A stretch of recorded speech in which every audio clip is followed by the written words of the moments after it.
So, hello again. My name is Jessica Jokum. I am one of the LAP counselors. First, I want to thank everyone for being here today and taking the time to join us on this very timely conversation. First, I think it's important to acknowledge and make space for the multiple emotions, whether it is collective grief, trauma, feeling overwhelmed, sadness regarding the current state of the world. And while we may not speak to all of those experiences, the tools and the strategies we would discuss today may be applicable to processing some of these emotions. So, the goal of today's presentation really is about building awareness around compassion fatigue, which is increasingly being called empathetic strain. Often we talk about compassion fatigue, the focus is on individual strategies like self care.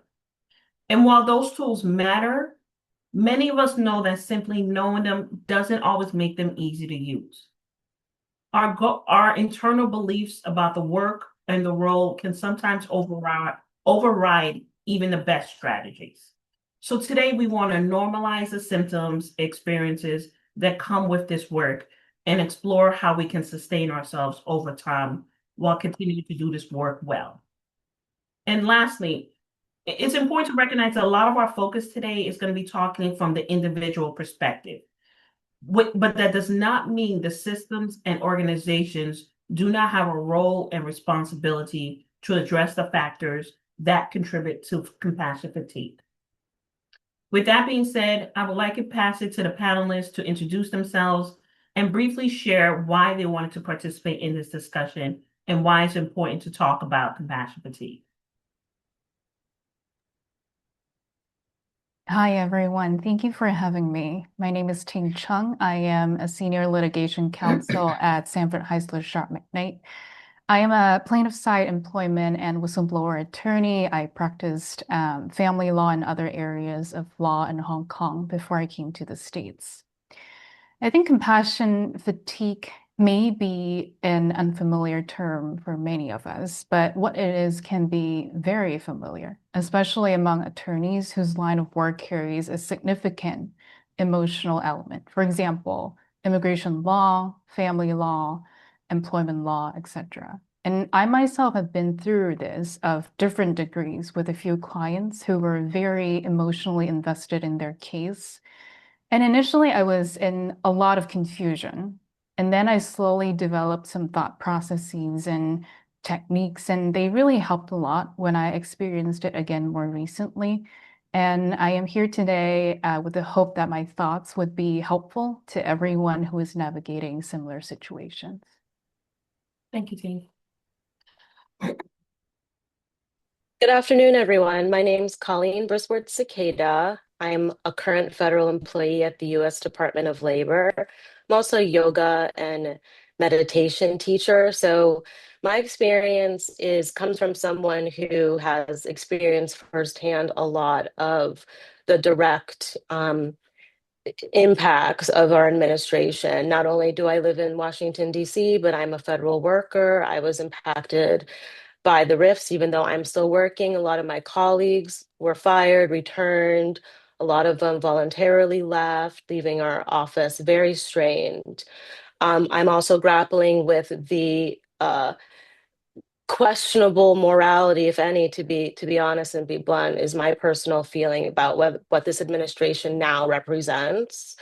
So, that can relate to anyone who feels like they may be at odds with their personal beliefs and the beliefs of any organization that they may be a part of or working for. So I come to this conversation trying to follow my own advice a lot and finding the difficulty there being a yoga and meditation teachers. I have a lot of tools to draw from. And as Jesse mentioned, it can be hard when you're going through it to access those tools. So I hope to share with you how I've navigated that. And I also just want to express that a lot of us are going through a social and professional burden that we have never experienced before. Practicing law is inherently very challenging, as Ting mentioned, just doing client work and very often feeling like you're taking on those burdens yourself. And also collectively, we're only 6 years out of a pandemic. So many of us have not had time to process, let alone heal the trauma of that. So I just want to name and recognize that there is a lot of collective suffering. So the heaviness that we feel at the time is warranted for sure. Thank you, Colleen. And I'm Nikki Irish. I'm the Outreach and Education Coordinator for the DC Bar Lawyer Assistance Program. My background is clinical social work. I've been with the bar since 2010. So going on 16 years this year, and being both in a giving profession and seeing and sitting with clients who are carers themselves, we felt this was a really important and essential conversation because it's something we see in our clients, and in maybe not talked about enough in terms of ways we can proactively address what is happening. So I really look forward to the conversation today. And I also just wanted to encourage everybody to put questions, comments in the chat. We will get to them and engage with them. This is meant for you. And so please don't just wait for like Jesse to ask the question. If there's something we're not getting to, we're happy to kind of go sideways and try to get your question answered too, if we can. Okay. Thank you, Nikki. So with all of our honest conversations, we always like to lay a foundation. So Nikki, can you talk to us about what is fatigue and why has there been a shift to empathetic strain? Sure. So what we kind of commonly gets referred to as compassion fatigue is essentially, and I'll talk about the shift in a moment, but kind of let's defining what we're talking about, right? Is this profound kind of emotional and physical exhaustion that develops after exposure to others' suffering. It's often called the cost of caring, essentially. And it is different than burnout and vicarious trauma, which we'll talk about in a minute. But from the compassion fatigue perspective, if we're thinking about it, there has been shift because of research in the brain, which is cool if you like that kind of stuff. The neuroscience of it essentially is that when they look at brains and the neurology of brains and how it lights up and like what gets strained, it is empathy that is strained in these spaces. It's not compassion, and those are different things. So empathy is my ability to feel what you are feeling, right? To sit with you in the pain and suffering. And compassion is actually to feel that, and then that activates something within us to then take action. So compassion is like feeling for, but acting with, right? Like to address the harm or to address the pain. Compassion requires action of some sort. And that's not what lit up in the brain. What lit up in the brain was the sitting with.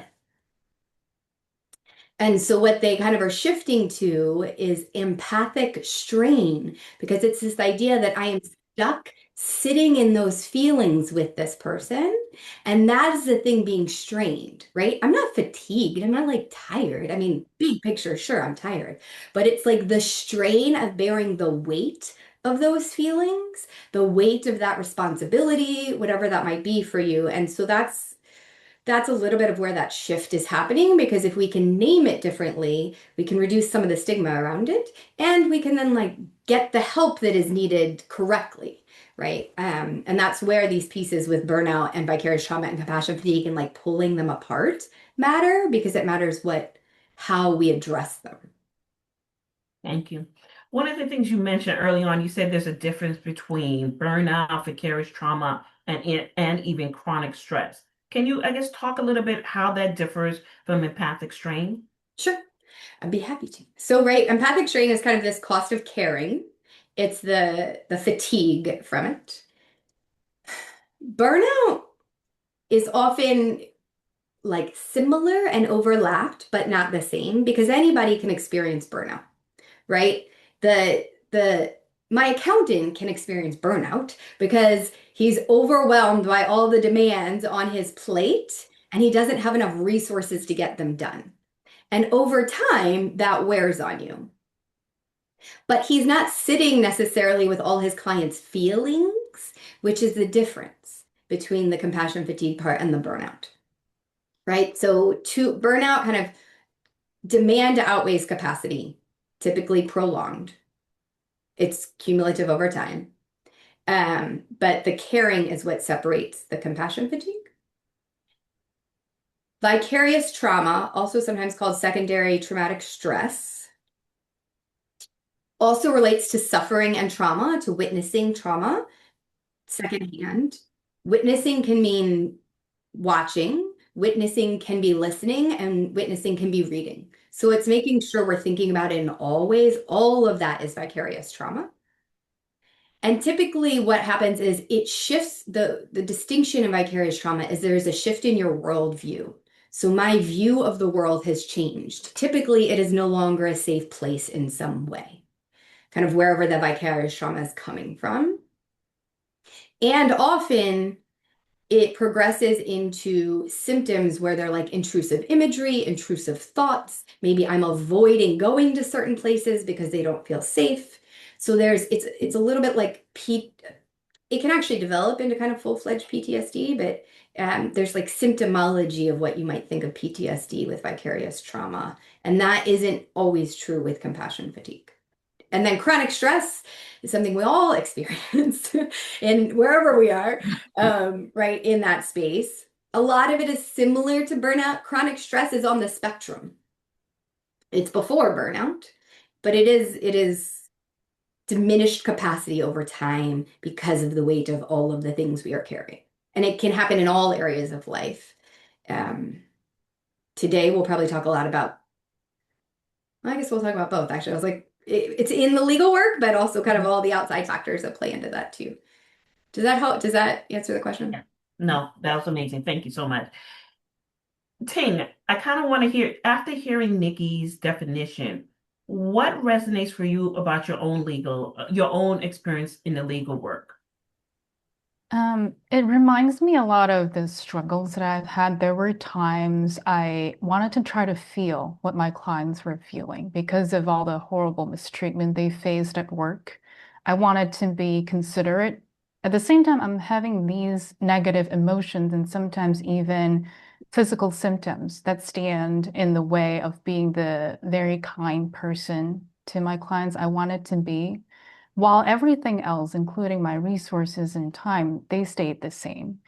And at these moments, a question I sometimes ask myself when I feel the frustration, when clients are offloading emotions onto me, is that, am I jaded? And being jaded is the last thing I want because I like what I do. And because the next step is often the difficult question of, is this a good fit? And in hindsight, I realized it wasn't really me being jaded, but experiencing compassion fatigue, the related emotions and symptoms. And I think more remotely in the past, when I was practicing family law, that's when I realized it wasn't a good fit, when I felt similarly. Thank you. Colleen, when you were talking about your intro, you really talked about a lot about the world suffering, a lot what's going on. Are there any aspects of what Nikki shared, and what Ting shared that resonates for you beyond the work talking about the world? Well, beyond work, like Nikki mentioned, the vicarious trauma and the chronic stress really stood out. And we've all heard this probably a million times at this point, just social media and the news cycle. We're constantly being bombarded with some violence, destruction, suffering, even just pure meanness, right? So, and we know, even though we know that the algorithms may be designed for us to consume this, it can seem that even if we're just walking around and it comes up in conversations, it shows up in celebrations, even in the most mundane activities. For example, here in DC, you were commuting to work, very boring, very normal.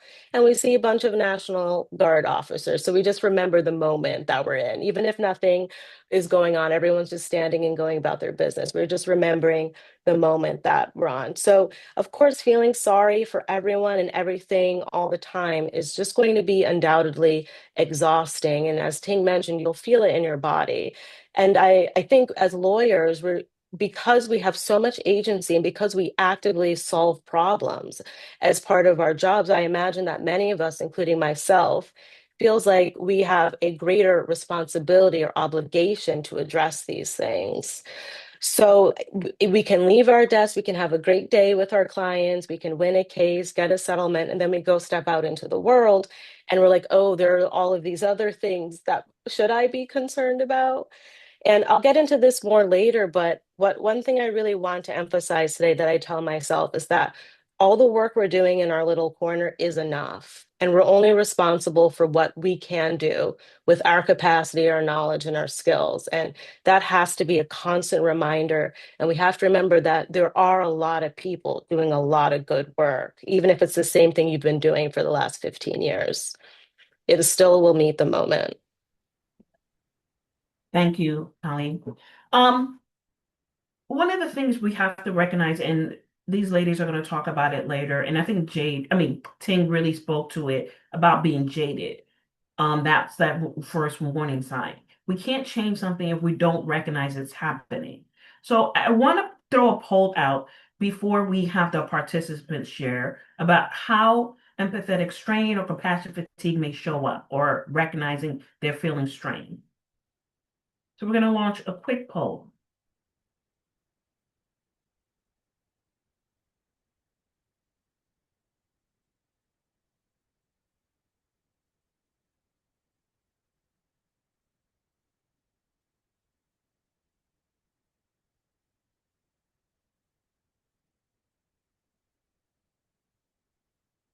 And if you guys scroll down, there's 3 questions.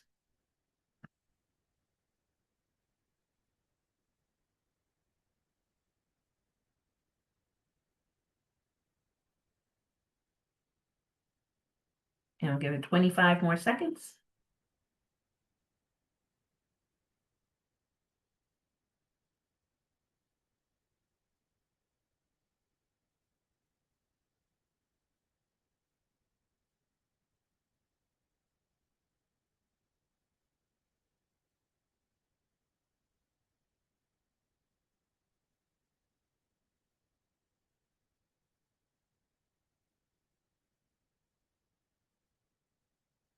Okay.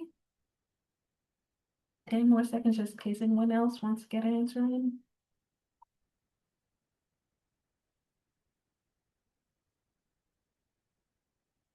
Okay. So just sharing these results. So Nikki, I would love to be able to toss it to you. Mhm. What are you noticing about some of these results on how it reflects on how empathetic strain can show up? They're pretty consistent with, right, the most common factors. It quite tracks. So, right, like an emotional shift, which is either the emotional exhaustion or numbness, the irritability. For a lot of people, irritability is kind of the number one frequent thing they notice, but it's irritability that's outsized, right? It's not like I'm a little more irritable. It's like, oh, this thing that used to just kind of annoy me a little bit, now I'm like having an outsized response to it, which is a significant shift from my baseline. Um, Emotional exhaustion and numbness is typically really actually key in compassion fatigue and often further down the line of how long you've been dealing with it. Um, Difficulty concentrating or decision fatigue. And then the one that I think not everybody always associates with compassion fatigue, but is that physical symptoms, which both Ting and Colleen mentioned, right? But I think often we just think, oh, I'm having trouble sleeping, or oh, I have a headache, or oh, my GI is like, but we're not like putting it together that there's another, the underlying cause might be different or trigger to it might be different. So I do think these are really exemplary and that loss of meaning and satisfaction also, right? And a lot of these are useful because the symptoms in themselves are things we look at how to treat, right? The meaning and satisfaction, we start to think about what are the good that I can notice I'm doing in my day? Like how do they're things that we try to address, if you think about it. And then I'm just intrigued by the recognizing when we're under strain. I have to say, I'm impressed by it. More than a third of people said they kind of notice early when the signs first appear. And then another third is about affecting my work, and then usually much later than I'd like. Um, so kind of split down the middle, which is not surprising either. And then the factors that are contributing to empathic strain. So volume of emotionally demanding cases. Let's see, the high responsibility with limited control. Autonomy is a huge thing in compassion fatigue, actually. It's a big organizational risk factor is the level of autonomy. The systemic injustice, moral distress piece. Personal life stressors, which we'll talk about, right? Like our own vulnerabilities really go into Jesse and I can be having the exact same work experience. And whatever our own things are, right? Our own personal histories, our own traumas, our own experiences in the world, our own just like stress of whatever might be going on in the moment can change the trajectory of what compassion fatigue can look like, right? Somebody might be experiencing compassion satisfaction, and the other person might be experiencing compassion fatigue.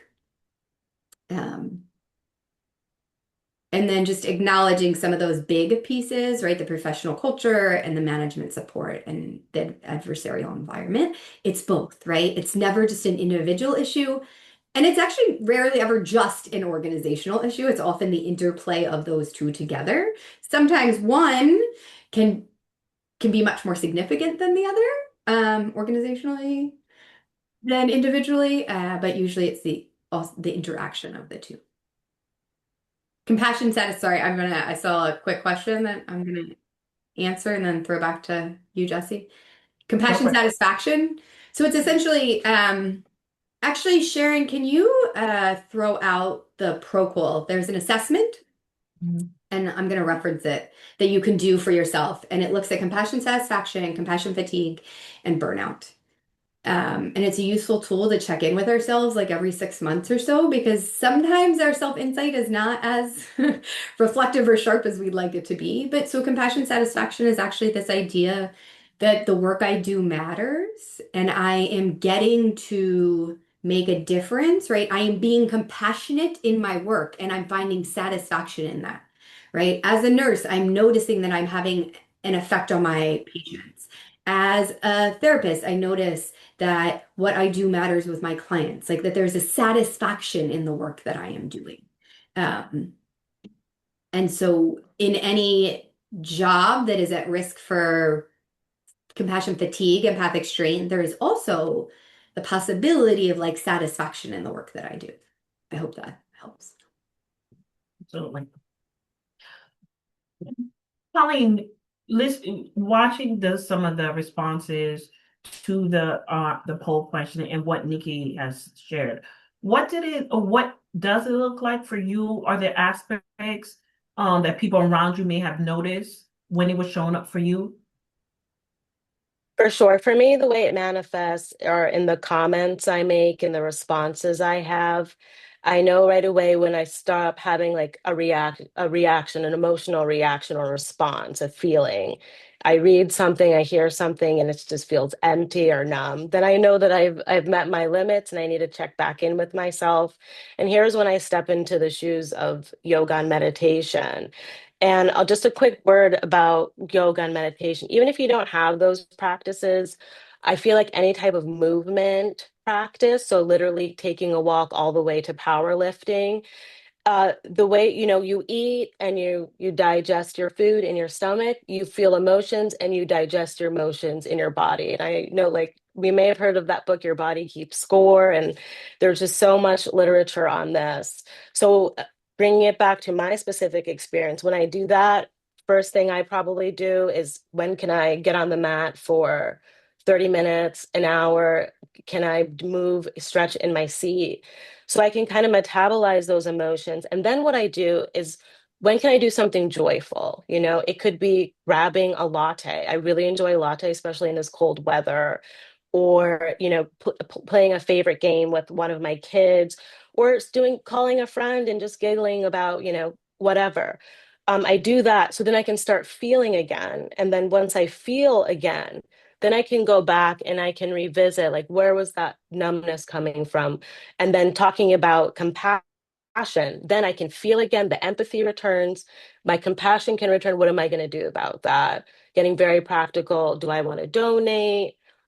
Well, before I do that, again, I'm going to keep mentioning this. Like, we have to really think about like what's our fight. Like, yes, all of us are invested and it's necessary to protect all humans and people if that's part of your value system. But we have to remember that our participation is significant and meaningful, but it's very small and it can only be what we know how to do and what we have access to. So that's my whole loop. It's quite complicated, but being over analytical as a lawyer plus yoga and meditation creates this kind of complex system to kind of navigate this. So I'm happy. I'll speak more about that more, but yeah, that's how it manifests for me. Thank you. And Tane, what were some of your warning signs, and what do you think kind of like after having those experiences, you will pay closer attention to in the future? For me, the most alarming sign I had was when I lost sleep over a client. And then I felt the fatigue and there was migraine resulting from that. And I know that client was the underlying cause because I kept thinking about her, how she was frustrated about the company not wanting to listen to her side of the story. And ultimately, she walked away from a legally reasonable settlement offer. I was trying very hard to get her to follow our advice, and I was trying hard to reconstruct the process for her to feel heard. And during this very long and difficult process, there were signs leading up to my sleep issues. I felt anxious, frustrated. I wasn't as patient as usual. I felt like she was all I was thinking about, and it was very overwhelming, and I was very distracted. And there was another instance where the client sent dozens of emails, very emotional emails at a time, talking about their feelings and rebuttal to the company's arguments. And the signs I had at the time was I felt irritated and distracted whenever I saw the emails kept popping up in my inbox. I was frustrated when I saw their name in my inbox. And to be honest, I think I was on the verge of snapping at someone. I'm glad I didn't. And now I pay closer attention to the negative emotions that I feel and how they change. I think especially important to address it if they rise to the level of physical symptoms or even symptoms that can overlap with depression, anxiety, it leads to changes in your routine. For example, if you're not eating or sleeping regularly, that is very alarming. Thank you. I know we've been talking a lot about, and I think it came up in the poll, how some of the work and some of the cases of the clients can really lend to empathic strain. But I think it's important to kind of recognize, are there any personal traits that increase vulnerability? Are there any factors in the legal profession? And Nikki, I would love for you to kind of start this one. Sure, I'd be happy to. Right, as we were kind of mentioning earlier, right? If we think about kind of personal traits, it's often one that jumps out in the research is somebody who's highly empathetic, highly conscientious. Sometimes they're called like highly sensitive. There is a section of people that just feel things more intensely, right? Their nervous system is just more sensitive. Um, so they are going to be at higher risk. They need to kind of be aware for themselves that they're going to have to do a lot to help their nervous system. People who probably most of these people in the audience we're talking to, right, is like people with strong senses of responsibility and justice orientation. They are going to be at more risk because they feel the weight and responsibility of the work. Um, Perfectionism, high internal standards, there's risk factors there. So as you notice, a lot of these are kind of personality traits, but also personality traits that often show up in the legal profession. Um, Difficulty setting boundaries or asking for help. That's a personal risk factor. Identity is strongly tied to professional roles. There is risk factor there.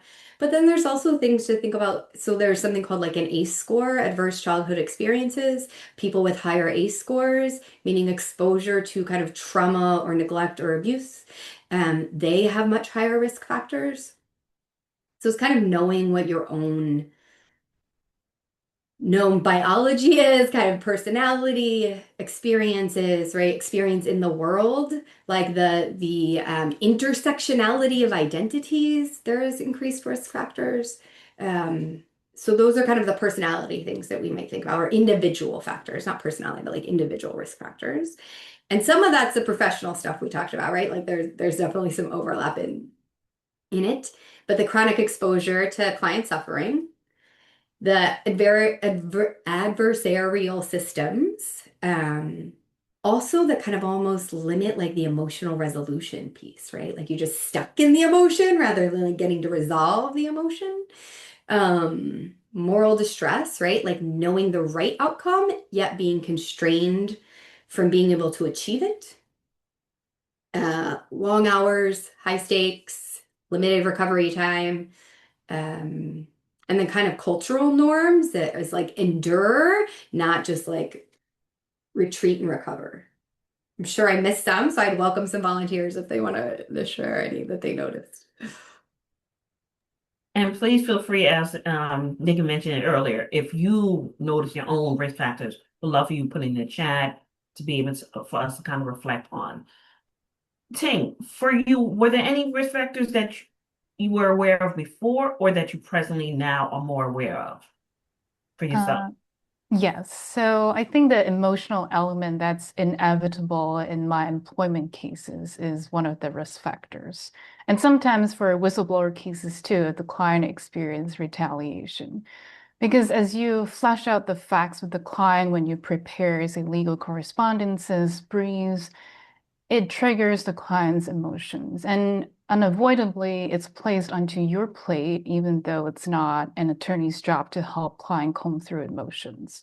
It just comes with the work. And if it starts to develop into exhaustion, it might slowly affect your professional judgment. And then it forms a vicious cycle, even. And sometimes I think it raises ethical concerns if your judgment is compromised. Thank you. And then, Colleen, have you noticed any environmental, societal, or even as Nikki mentioned, identity that kind of may amplify empathic strain? Definitely. As I mentioned, just existing because of the way that our media works these days, that I imagine, is a factor on everyone. And then for me personally, identifying as a Black woman and my parents are immigrants, I feel like a lot of the issues affect me personally, living in Washington, D.C., all of those things. And I came across an article the other day. It was called Critical Ignoring. And I read it. It's not indifference and it's not apathy, but it's limiting what you pay attention to. And my theme, this whole panel is going to be focusing on like your community, your resources, your capacity. So I try to pay attention to just what's going on, in DC, and I have general awareness broadly of what's going on in the world, of course, but I focus on what's going on in my school district in DC, at my workplace, and unfortunately, that's quite enough to be involved in and to worry about. But that also gives me some agency again. And then I have, as Nikki mentioned, I have the ability to develop some compassion satisfaction, and that can decrease the empathetic strain. But it's cyclical. You still will absorb everything just by moving through the world, so just bringing it back to your locality, I think, is key. Thank you. And I think I just want to mention, I think it's important to recognize it's so important to be able to identify what your risk factors are, because I think in a lot of for many of you participants today, you may be in work that risk factor was the reason that drove you into it. So maybe is you chose to work with school systems, whether you chose to work as an attorney for family law because of some aspect of your own childhood. So those risk factors are not just something to just kind of think about as a previous experience. It can definitely show up in the work and kind of exacerbate your own empathic strain.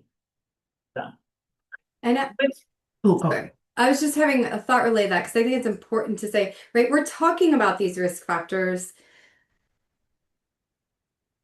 really because the key piece with compassion fatigue and honestly with burnout and vicarious trauma and all the other pieces is that we need to know where we are, right? We need to know where we are so then we can figure out where we need to go. And until you know where you are, you do not know where you are going. And so Jesse and I were like talking about that as we were kind of preparing for this. And I use this analogy, so bear with me. But like it really is like this tire indicator light. I was like thinking about it, right? In the back of the day, like my tire would just be flat in the morning. It just like would be flat. And now though, I get this indicator that's like, oh, it's a 27 and it's supposed to be a 35. Maybe you should stop driving and put some air in your tire, right? So it's really like our indicators are telling us that same thing. It's like, oh, my tire pressure is low. Don't keep driving on it and expect it not to go flat. Um, and so we talk about personal risk factors because personal risk factors essentially are like the thing that deplete your tire more. So if my tire's at 35, like right, my ideal is 35 and I've got 10 personal risk factors, I'm starting my day at 25. I'm not going to get up to the 35. So there are more things I might need to do to take care of myself, do differently, think about how to approach my day than somebody who's already at like a 34 to start their day. It's not you're doing it wrong. It's just kind of you need to know where you are, so you need to know what steps to take. I hope that helps a little bit. Absolutely. So I think as a clinician, we hear it all the time when things slow down, or I'm gonna give myself some rest this weekend, or I just need to get through these next 5 cases and things will calm down and I'll be able to take care of myself. Nikki, can you speak to why empathic strain is cumulative rather than event-based and why weekends are not a fix? Yes. And kind of similarly, right, to this tire pressure idea is you're not going to wait. um, to address the fact that if your tire is leaking air.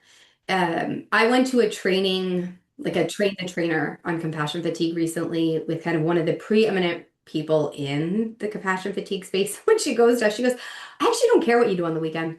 She's like, I want to know what you're doing every day of the week. Because the weekend is not the time you're going to fix it. She was like, you're experiencing the fatigue during your week, right? Your nervous system is being depleted most moments of the day while you're working, essentially, right?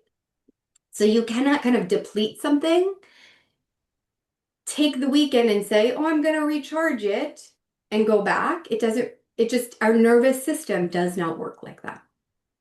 Unfortunately, it would be great if it does, right? Even sleep deprivation doesn't work like that. I can't deprive myself of sleep 5 days a week, sleep 2 full days on the weekend, and like be topped off. Um, Unfortunately, like our biology and wiring isn't built that way. So, and the more kind of demand increase we have and like the less capacity for care, it's fueling each other and the depletion gets worse, essentially. And so there's actually more kind of that you have to refill. And the other piece is too, sometimes you might get surface level improvement over the weekend, right? There is like I might feel a little bit better. I did get some rest. I did have some fun. I did engage with people I like to do. And then I'm like, okay, I can do this on Monday. And then kind of you jump back in though, and it's almost worse for your body because it's like now it's like such a shock. It's like jumping into like ice cold water, right? And not in the way that benefits you and gives you dopamine. It's just like the shock to the system, and then your body's like, oh, I have to do this all over again, and I have less capacity to do it all over again. So I know it's not what people want to hear because it does require kind of continued effort. but that continued effort pays off in the long run if we can train for it. It's kind of like marathon training, right? This sprint, we're marathoning, not sprinting. And maybe Ting, in one of the comments you had made when we were talking about this, um, was the idea of like you're building on something, right? Like you kind of noticed. Now I'm trying to remember what like what you had said, but it stuck in my brain a bit in terms of this idea that you kind of built on practices or built on approaches. So I'm just wondering if anything resonated for you at all. Very much so. I do agree it's a continued effort. A weekend fix is not really a fix. What I try to do, and I'll elaborate more later in the webinar, is how I try to build in techniques and processes into my work so that there is a filter between myself and the client's emotions. I think that really helped. I kind of want to do a little pivot because I think there's a really good question in here that I kind of want to throw to any of the panelists. How does empathic strain mirror in the DEI and environment, particularly under the present administration?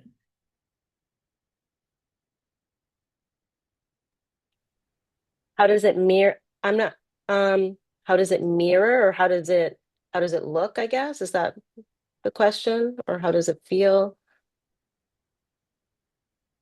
And the person who asked the question, if you feel like coming off mute and maybe clarify a little bit.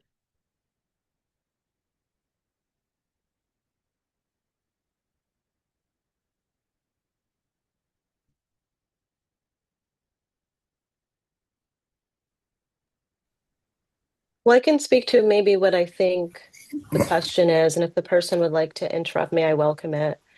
Um, so Wait, I Colleen, I think think, is that Trevor?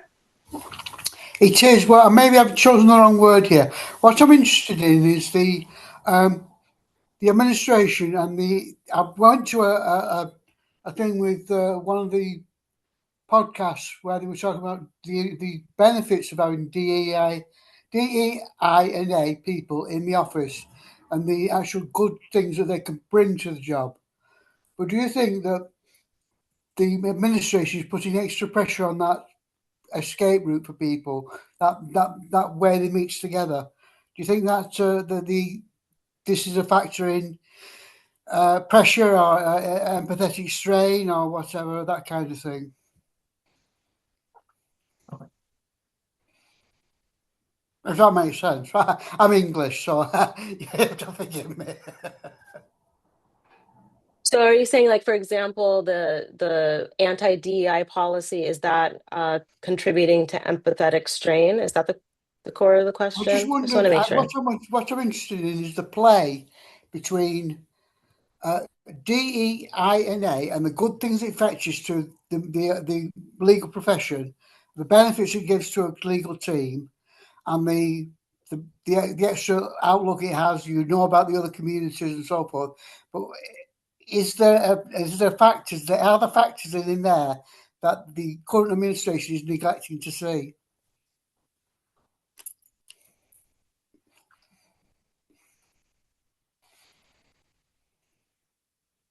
Well, I mean, it depends on how you view it. I mean, personally, I think that there is a remarkable assault on any type of difference. This administration has defined, what it is to be American, and unfortunately, that excludes a great chunk of Americans, of people who live in this country and identify that way.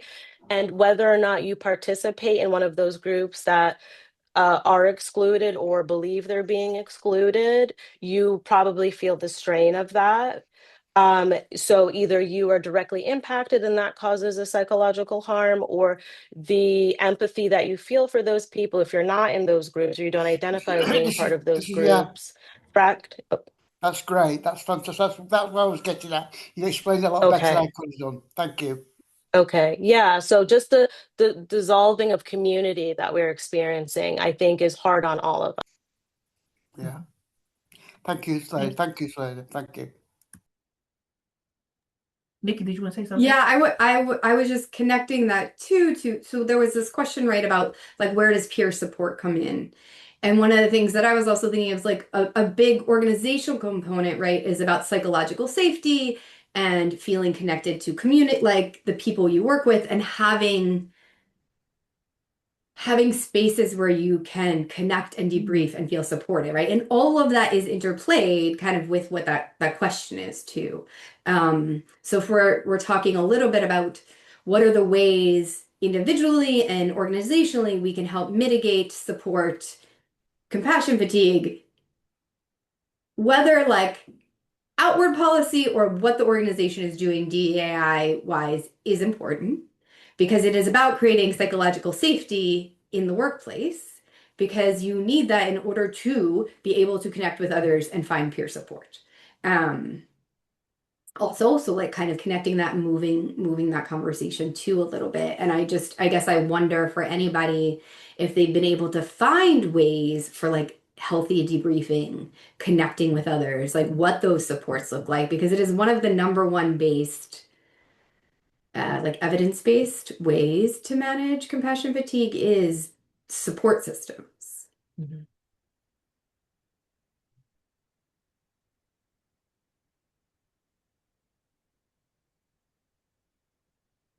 Kind of like picking off where you're saying support systems. I want to be mindful of time, but also talking about how to get help. Support systems are a great way to help, a great way to get help. But, and this is for any of the panelists, when did you notice that you were struggling with compassion fatigue and you needed help? And what did that look like when you decided to get the help?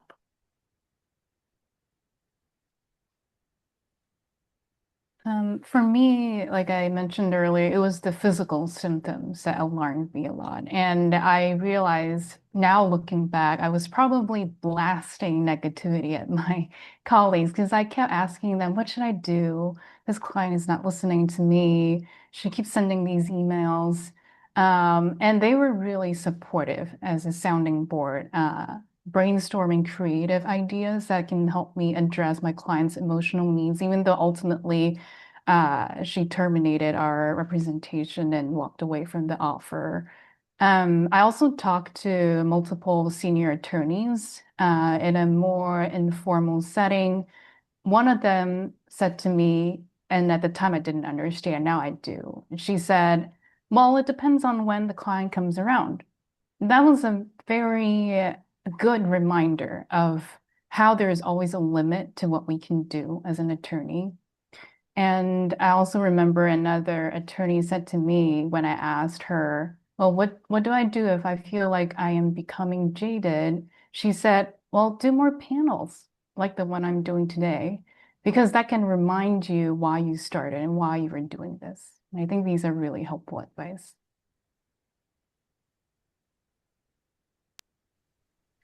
Yeah, just to continue what Ting was mentioning, the community and connection is key. And then I just wanted to speak a little bit about self-care. And self-care is going through a rebrand right now because we talk about it as like massages and facials and bubble baths and like the candle. But self-care is really a highly introspective process of sitting with yourself and saying, what do I need to feel nourished, enriched, empowered?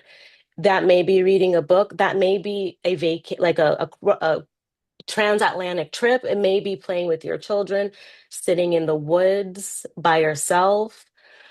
We have to see what makes us feel whole, and we have to remember that sleep is not self-care, it's mandatory. Eating well and being healthy is mandatory.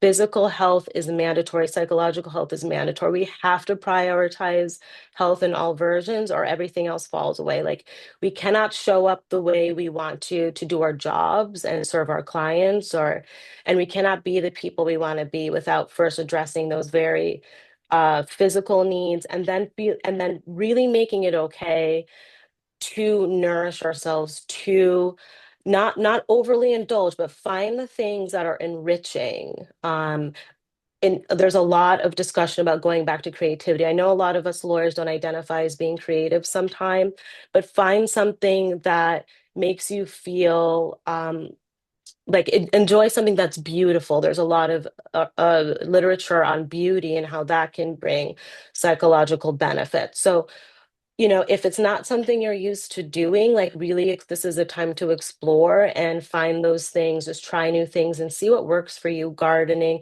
I could go on and on. But just to save time, I do think redefining self-care is going to be key. And adding to what Colleen shared, I think it's important to take time to think about the question of why I'm feeling this way. And the answer doesn't have to be deep at all. For example, when I was in quite a bit of confusion and also frustration back then, I knew I felt frustrated because I saw the name of my client popping up in my inbox frequently. So I understood that was the reason. And then I went on to ask myself, so is there a way to reduce that frequency of seeing the name? And that led to a lot of processes that I built into my work, which now from my research, I know it has to do with probably emotion regulation theory in the psychological world. Some of the techniques like time boxing. So what I did back then was routing my client emails if I knew it's likely to be emotional emails to a folder. And then I carve out time to read when I am psychologically prepared. Some filters like using AI tools to convert the emotionally charged messages into more neutral summaries. A quick reminder of confidentiality. Do this only if you have an AI proprietary software and not on ChatGPT.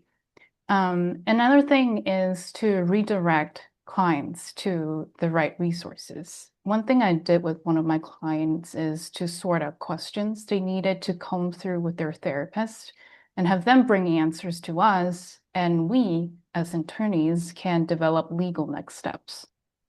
I know it's been a recurrent theme in this discussion about boundary setting. I have separate personal work devices. I set no work zone at my home. I never work near my bed. I also have no work hours on weekday evenings and weekends. Sometimes I'll try to manage my clients' expectations by not responding to their emails immediately unless it's a real emergency. I'm also working on not responding after hours. And sometimes it's helpful in your communications with clients to clarify your role, like gently distinguish between the legal analysis that you did and the emotional responses that the clients have when they reject a certain legal advice for non-legal reasons, and accept that it is fine for clients to reject your advice. And most importantly, echoing everything Colleen said, is to regularly check in with yourself and understand what you love outside of work. Thank you, ladies. I know we've been talking a lot about self-care, recognizing, but I'm wondering, Nikki, from a clinical perspective, is there anything that can be done proactively to help maybe mitigate it from an individual and mitigate compassion fatigue from an individual perspective and maybe from an organizational perspective?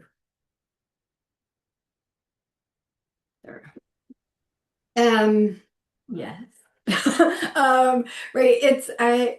There are a lot of pieces, right? So individually, I was like trying to think about this, like distilling it right down into kind of the most essential.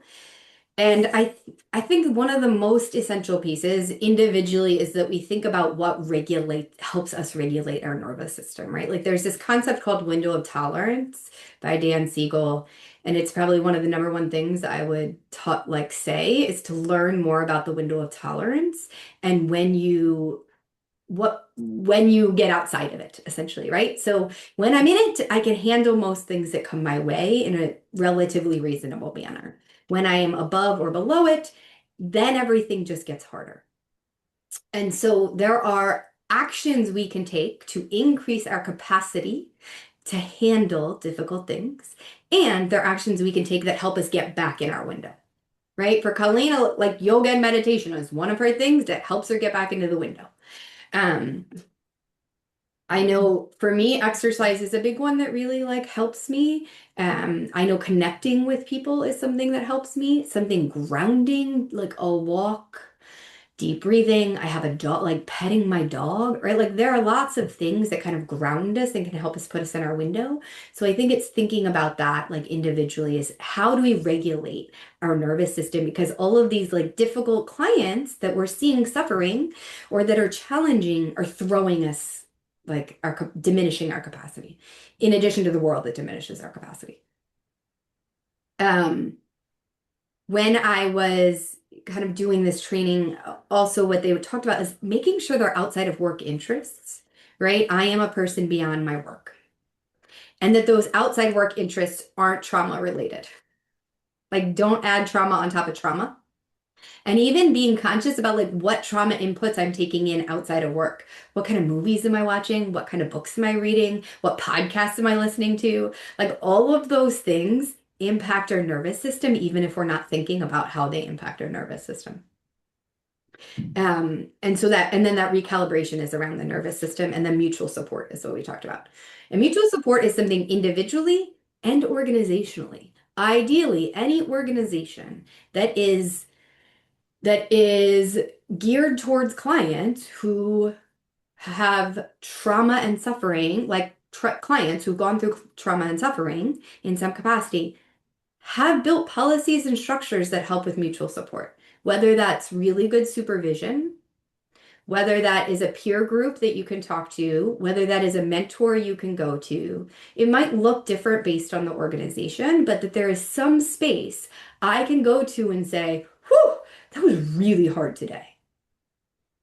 And I don't even have to share, right? There's a way to do low impact debriefing. I don't have to share all the details of what I just listened to, but I could share what that toll is on me. Or I'm so frustrated I can't help this person get the housing I know she deserves, right? Just saying that is identifying what's happening in me and kind of can take down it just a little bit. And then somebody else that says, I know it's so challenging. That is so hard. I get that is really empowering.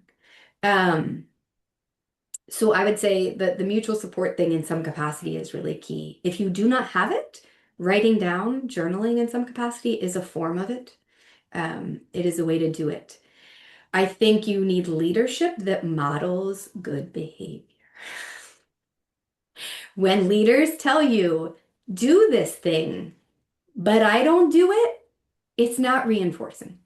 Right? It's actually not giving me permission to do the thing. Tim, one of the things you talked about actually is like you had some really helpful senior attorneys give you like good advice and like reflected it and encouraged you. And so, yeah, go ahead.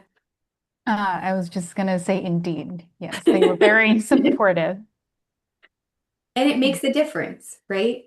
So I think leadership is really a key piece. And in the research, though, your direct manager is actually the most impactful. Mhm. So if upper leadership is not the best, not great, but what is most impactful is the person who's like directly overseeing you. For good or bad. That's just like a big piece. Policies matter. I saw in the chat this conversation of right policies about emotional containment and like how to do that. So like thinking about what those policies are. What's your flexibility in workload and hours? And are you checking in with staff on what their workload looks like? And often it isn't actually workload itself, but the workload of how many clients have how much trauma. Right? So thinking about those things. There are a list that we can go on, and I just realized we're at 3 o'clock, so I'm gonna stop Yes. talking. But I do think it's very important. One last comment that I do want Nikki to kind of throw to you. We've been talking a lot again about individual, our own assessment of ourselves, but sometimes it's not ourselves, it's our colleague. Can you just briefly speak to how to cope with if you recognize it in your colleagues and how to support them? And then we'll wrap it up.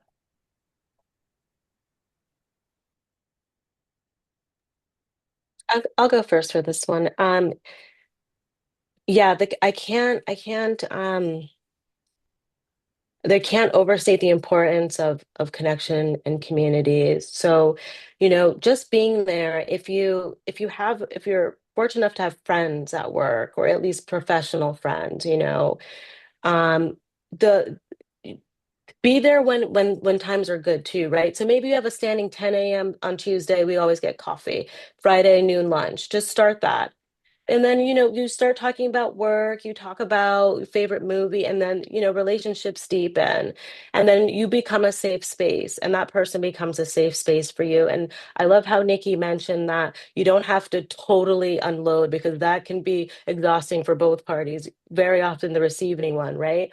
But you develop that relationship and you become a safe space for someone, and someone's a safe space for you. Vulnerability will help us digest these emotions, these hard conversations we have with our bosses, our clients, anything that's going on at work that's been hard, a failure, a success. Yeah, just don't talk about just the hard things, the good things too. I think that those little things can go a long way.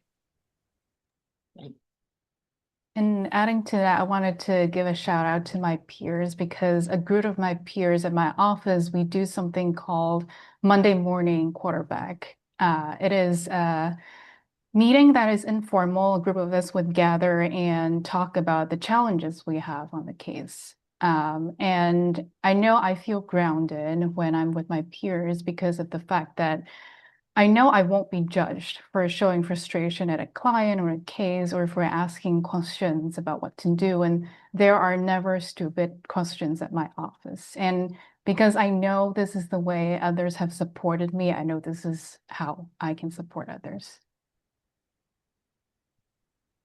And Nikki, any final comments, thoughts? I think my final comment, thought, or whatever to kind of end this, right, is it's not you. It is all the other things. But that does not mean you are not worthy of getting care for yourself, and that it is okay to ask for help in this space. And that is why we're having this conversation, because help exists. It can be done in many ways, but the Lawyer Assistance Program or any other resources are here for you. We will send out resources afterwards. And maybe just like a quick thing you could think about in general is a big actually piece that's useful is a transition ritual. So do you have a transition ritual? What helps you know you are going from work to a different headspace? Changing your clothes, listening to something, shifting your mood, whatever it is, it actually, like physically doing something is a really key piece in your brain that you're allowed to let that thing go for right now. So maybe think about what your transition ritual is. Thank you, Nikki. Thank you, Colleen. Thank you, Ting, for joining us today for this amazing conversation. And thank you to all the participants for the great questions and comments. As Nikki mentioned, we will be following up with resources. If anyone, of course, is a DC Bar member and wants support in this area, please feel free to reach out to us. Sharon will put our email in this. We do offer free confidential short-term counseling. With that being said, I just want to encourage everyone to please go out there, take care of themselves while they're taking care of their clients. Thank you all.